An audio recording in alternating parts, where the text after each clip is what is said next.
All right, members. Hopefully we don't get too much background noise. You guys can hear me. I think there's some neighbor over here with a weed blower going. So hopefully this video still comes out all right. Anyway, for those who don't know me, my name is Mike Power. I'm running for your position for EST for the New York City District Council of Carpenters. I'm running on the Stop the Merge, Stop the Steal, Stop the Lies campaign and slate, along with Pete Corrigan for president and Anthony Vincent for vice president. I wanted to start off by saying, I did a count of all the text messages and instant messages, and voice messages. I don't even get to the voice messages, probably way too many to count them. I got about 2,700 is what I counted. I apologize to anyone if I didn't get back to you. I'm one person. I don't have an election team to go over all these stuff. A lot of this is personal stuff that was sent through instant message through Facebook and through email addresses and other WhatsApp apps. There was another one I think I'm getting a bunch of them from. Please, if there's something urgent, try to put that on the highlight. I'll try to get to you. It's almost impossible for me to do. I'm doing my best I can to answer everyone's questions. A lot of things came out. We just posted the other day. This is yesterday. This is about the Central South Carpenters Regional Council. They merged a bunch of councils yesterday, 21 affiliated locals. Basically, similar to the stuff. This is no surprise what was going on here. This has pretty much been in the works for a while now. It's just another power grab in the structure of what they want to do. This is the same plan that'll be projected for New York down the road if they get their way on how they want to do things. Some people will benefit from this, but most people won't, and then, with a power grab like this, a lot of people are put into power to project the narrative that they want. I think the members in the long run suffer from it, but that'll be, remain to be seen. And what happens to them is going to happen to them either way, right? We can only fight one battle at a time.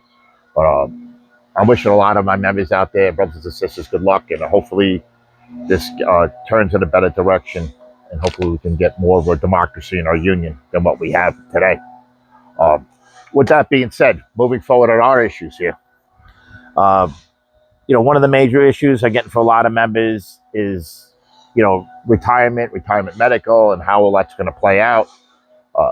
Everyone needs to understand something. The retirement medical is separate from the pension fund, and that's based on reciprocal hours. Nobody is guaranteed retirement medical, okay? At any time, they could take that away from us. The trustees would sit down and make negotiations if the funds weren't adequate to do it. Or if we're merged into this general council, what would happen down the road, I don't know. And nobody can give you a direct answer on what's going to happen, as well as with the pension. The way they're doing this pension right now is they had it set up. We were under a federal consent decree, which is still a stipulation order involved. That's why this merger is different, and I keep explaining it to people. Some people try to make fun of it out there. But basically what happened was they hired attorneys to take that pension system off from underneath the stipulation order, which makes it possible for them even to move this money, okay? So our leadership, Paul, Dave, and Adam, they've been in the works to do this so that this can be done, that this money is going to be transferred over into this new funds, which will put other trustees to make decisions down the road. And my argument in this election is basically, why would anyone want to do that? Especially handing over a checkbook and all your money to other people to make the decisions baffles me. I personally would never do anything like that. I would keep New York money where it is. We've been in business for 135 years. Why would we want to take on other people, have other people have responsibility of our money? It doesn't make sense to me. I think we owe it to our members to give them what they signed up for, right? People join the union for pension, annuity, and medical, right? And with that, lifetime medical.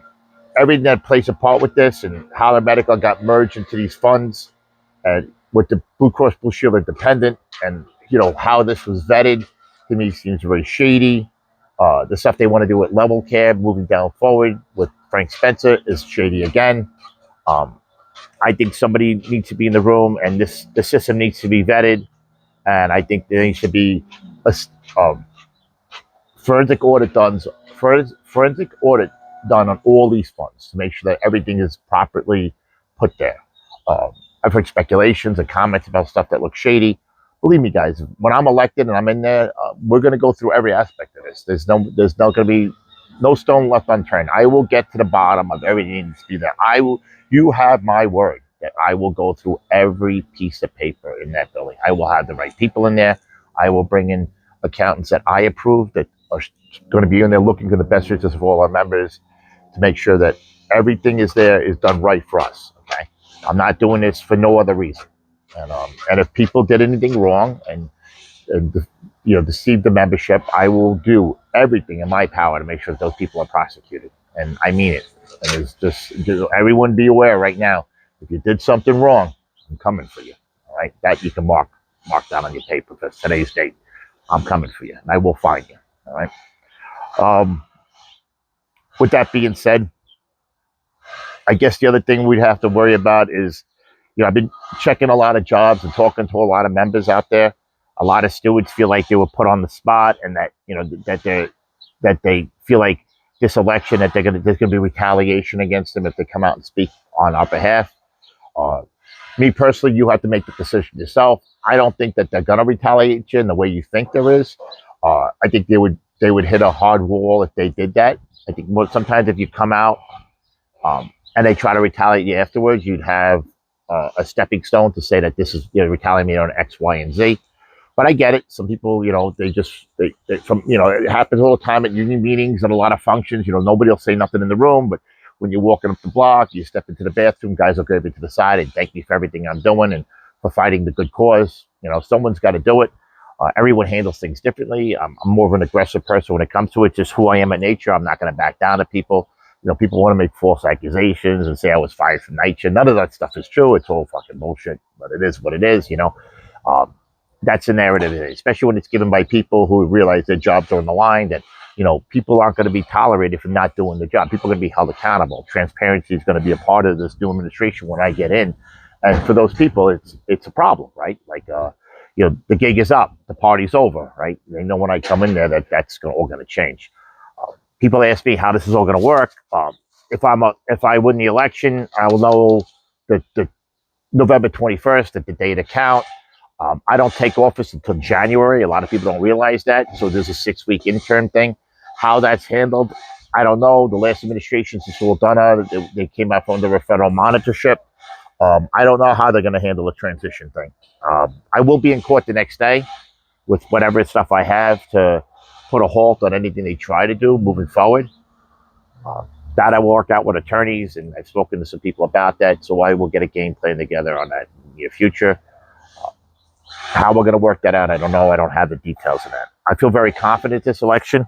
The emails, the messages, it means a lot. I've spoken to a lot of members. I've spoken to people that knew my grandfather, my father in the business. People have been retired probably as long as I've been in the industry. Go figure, right? Guys have been retired about 40 years reaching out to me. So the feedback is great, but the ballots will tell, right? So that's basically what we need to do. I could get out there and make videos, and I mean, my vision hasn't stopped since day one. If you look back at my old videos from last year, I told you guys about this merger and what their plans were and how they would go to court and how they were going to manipulate everything. I knew that they couldn't get rid of the stipulation in order, so I guess this is why they're doing it this way, that they're taking the money without taking everything, just pulling the funds away from us. But, eventually their plan would be to remove the stipulation order and eventually just take over the district council of Carpenters. My gut tells me in that process, they will sell the building. I know Paul says it's not going to happen and everything else. They lied to us in the past, they lied to us now, and they will lie to us in the future. I don't think Paul calls the shots on a lot of things that happen. He's being told to do what he needs to be told to do. It's just, people have reached out to me from the building and they gave me their opinion on what goes on. I'm not going to get into too much detail so I don't give the people up who've expressed their concerns about what goes on in the building. But yeah, there's some concerns going in there. Let's just leave it at that. So, more lawsuits, it sounds like, are going to be filed, which I guess I'll be elected and I'll have to deal with. But we'll deal with that when we get to it. Right now, let's focus on what matters. And making sure we secure our pension fund and make sure we secure our medical, especially for retirees, and making sure our members are taken care of. God forbid if one of you are injured on the job site or something happens to you and you have your time in with the union, I want to make sure that your family's covered, and when these medical policies and this pension system, the way they want to do it, I don't want anyone else making those decisions but us and our trustees in-house, making sure that we're doing the right thing with the funds you guys contributed to make sure you guys come first, not what the international wants to do or another group of people want to make that hindsight and decisions above the way. Because, when this merger would go through, if I lost this election, they could all just come back and say, hey, we voted no, the other trustees voted yes, and this is what's happening now, right? And they'll just blame it on them, and then everything will get restructured, and then the people that are rah-rah, pom-poms now, half of them will get laid off and replaced. They'll realize that their positions really didn't mean anything, and the other people will move up a step, and that'll be the end of the game, right? Which I don't think will happen. I think I've got a very good chance of winning, and my my lips are God's ears, right? Let's see what happens. Like I said, guys, I can only put the word out. I express what I think is going to happen. It's up to you guys to get those ballots filled out and get them back. Everyone's telling you that I can't stop this. I can't do anything about it. So first there was going to be no merger. Then there was going to be consolidation. We all know it's the same thing. Now they're conceding to it's going to be a merger, but I can't stop it either way. That's what they're going to tell you. So they put us in this position. They work behind the scenes to make this happen, and I'm going to do everything in my power to stop it. And I'm a proven track record that everything they've thrown at me so far for trying to throw me out of the union, false documents in my trial. I'm littered documents that were completely falsified, right? Blank pieces of paper entered as evidence, totally blank pieces of paper. And the trial chair allowed them, and they allowed to explain the blank piece of the paper to what they would be allowed to say. I mean, you could barely read them. There was nothing on the papers. And then they also took paperwork and they overlapped other pieces of paper, and they tried to put a heading on the top of it and say that I posted this online. It was secret documents to the council, all fabricated, all bullshit. It was just, and all that stuff that they were talking about was public knowledge anyway. Anybody really wanted to find it could find it. So, they had no choice but to throw the charges out. And if you read the transcripts, you can go on there and see it. But their plan was to throw me out of the union because they didn't want a day like this to come. They don't want anyone that's going to stand up to the members and stand up to the bullshit that goes on in this council. And they don't want the members to have a fighting chance. So, guys, listen, I'm not going to lie to you and say I have all the answers, but my heart's in the right direction, and I'm fighting for yous, and I'm fighting for all the brothers and sisters in this union. And you have my word that if they're looking to buy somebody out, I'm not the guy. I'm living a good life. I got my two babies right here. You can't see them. They're sleeping right next to me on the front deck. The other one's inside the house. I'll show you a little dip right here. Look. There they go. Look at them. They're both sleeping in the sun. They're living the good life, right? Spoiled rotten. But, between this and my fiance wife, whatever you guys want to call her, I live a good life. I've had a good shot at things, and I always find a way to rebound on everything. And I express to you guys how we can make the union, the brotherhood and the sisterhood a better place. And I think we can work out deals dealing with the building department. It would be one of my issues to get down to, and work out a curriculum to make sure we can get that type of training in, so we can get site safety managers licenses for our workers. It's not being dominated by non-union workers and laborers. A lot of these non-union workers are able to pay for the labor, actually buy letters from the contractors. One of my friends who's actually a non-union worker, that's how he got his site safety manager license. He actually had to pay a company, and they worked the deal out and got him the paperwork he needed to qualify for a site safety manager's license. So that's the type of crookedness that goes on. And I feel that anybody should be, the site safety managers in the city of New York should be union carpenters. I mean, who better than the people who build the building and lay out the floors and build the safety? Why would we be giving that to laborers who sweep the floor? It doesn't make any sense to me. But it's one of the things I will try to fix. And I think when I make that phone call through a connection of mine, that I think I can just sit down and maybe have a cocktail or have a lunch with that guy, Jimmy Odman, I think his name is, Odman. Somebody I know knows him, and sit down with him and see what we could do. Listen, It's like everything else in life. You don't know till you try, right? You got to extend that olive branch out there and sit down with these contractors and developers, and we got to try to patch up old history and move forward with new ones and try to work in the best interest to put our members to work. And if we can lock down this work that I'm hearing is coming out, I spoke to a major drywall company. He's looking at all this work, a lot of office renovation work that's going in the city, and we're going to have to use B-rate carpenters in that, and we're going to have to use apprentices to try to meet that number. But I think he said it was $280 million worth of work, roughly, and it would be several projects. So you listen, even if we had to do something to get the first level of that work, right, and we have to give them a larger percentage to make that number up. With that work, now we could go organize the other non-union work going on in the city, and now we have a place to put them, right? It's very hard to organize work when you can't just organize a non-union guy.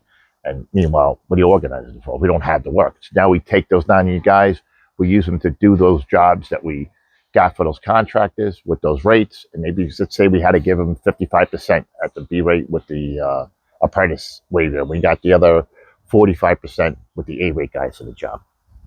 So then as we start to get that work, we got to start somewhere, right? We're behind the eight ball now. We got to start somewhere, I guess. So we move forward with that. And then, now by the next contract or a year later, maybe we're going to get those numbers down to 40% on the next set. And then, we'll tell them, listen, we want not the one project, we want all 5 projects, and we'll give you the deal like this.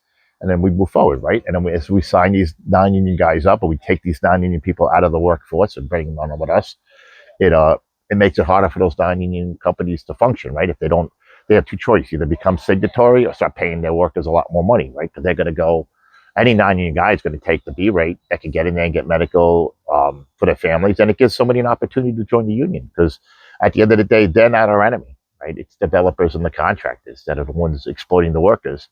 And, let's push a campaign on that. That's going to be the big thing. Like, we talk about this political power that's out there, but yet these contractors are exploiting workers, and it's still going on today. It's why unions were formed in the first place. So if we can get out there and start really hammering down on that, and even on these PLA jobs, I've been walking jobs over the last couple of weeks, and I've seen a lot of jobs that aren't called in. I've been on job sites in hospitals where contractors are working, and they have no shops doing it. It's not my ability right now to be involved in all this stuff. I can only do so much in a day. And I've called in many, many jobs and dealt with a lot of problems in the scaffolding industry and a lot of stuff with night chair. And someone's got to get out there and hit the beat and train these business agents, organizers to really start doing their jobs. And I think I'm going to be the person that has to get that done. And we're going to have to really get the right people in there and start holding people accountable. So with that being said, I think we're in the right path. I thank everyone for their support. Got another week, and then the ballots come out. So all I can ask everyone to do is fill out your ballot. If anybody wants to make a video or do something like that, support our slate, I would really appreciate it. I'll post it on my site. The more the merrier, guys. Send them in, and ladies, everybody, brothers and sisters, if anybody wants to do support, send it in, and we'll get it up on the web feed, and that'll be good. Show everybody, that we're standing together in this. We're standing united, pushing forward. And I think we could just get those pictures out when you sign your ballots, and make your phone calls and call everyone on your phone and make sure they're sending their ballots in, and push it. Because if we can get these numbers up, I think we can win this. And if we win it, we're definitely going to see change. And I promise you'll see quick action. You're going to see I think you guys will be amazed at how fast we operate, and the right people that I have in mind to change the administration and hold people accountable and the transition very quickly. You're going to see major changes. So, and we're going to put our members back to work. And that's my main goal here. All right. And that being said, everybody, listen, have a safe day at work and a safe trip home. And, it's all about family and our brotherhood and sisterhood. So let's make that happen. All right. Thank you again for your support.